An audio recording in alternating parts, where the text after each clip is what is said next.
What's up ashama kam jirtu hordoftoota fi maatiiwwan chaanaalii hayyuu sab'aa arra vloogii ajaa'ibaa tokko qabadheen isinii dhufeera. Amma xumura qophii kootti na wajjin tura. Warroonni chaanaalii keenya haaraa taatan subscribe, like, share gochuun irraanfatinaa isiniin jenna. Gara viidiyoo.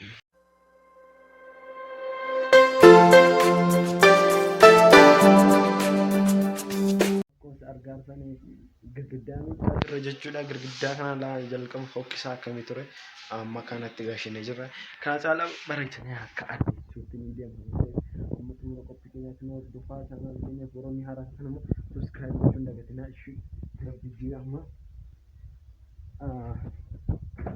as burushii tokko jira. Burushii kanaa fi akkasumas mustaqbala bishaan guutaniiru. Amma xumuraatiin wajjin tura. Orang lala.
Egaan kifilitii mokootii kutaan keessa buluudha jechuudha. Amma girgiddaa isaa akkas godheen jira. Kana caalaa immoo kan bareechitu abdiin qaba. Amma xumuraatiin wajjin tura. Chaanaal keenya Oromoo haaraa taatan immoo subscribe gochuun dagatinaa.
Gajah jechuudha.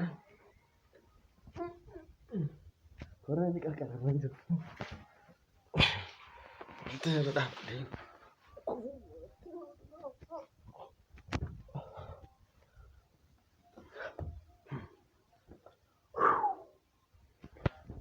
Mari seminggu. Hayyan hordoftoota keenya amma gaa kunola.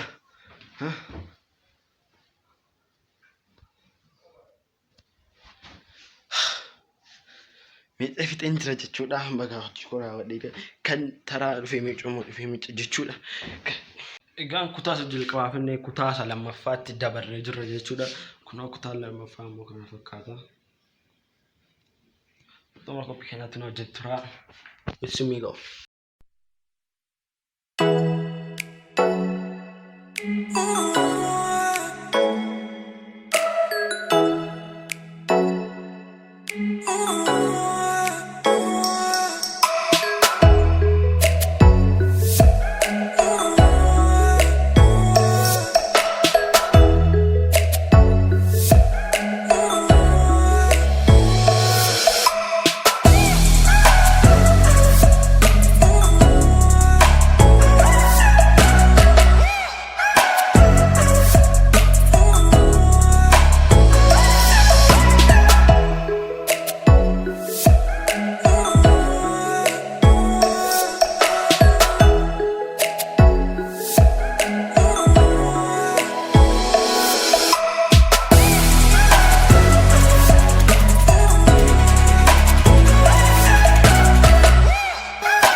Arra kunoo hojii koo fixeen jira. Hojii koo irraa kana ture vloogii koo irraa takka gammadan abdiin qaba. Koomentiin koo irraa kunoo boonee jabaadhu boonee teertii galatoomii dhugaa. Viidiyoo kan biraa walitti gama kiyyaan nagaatti.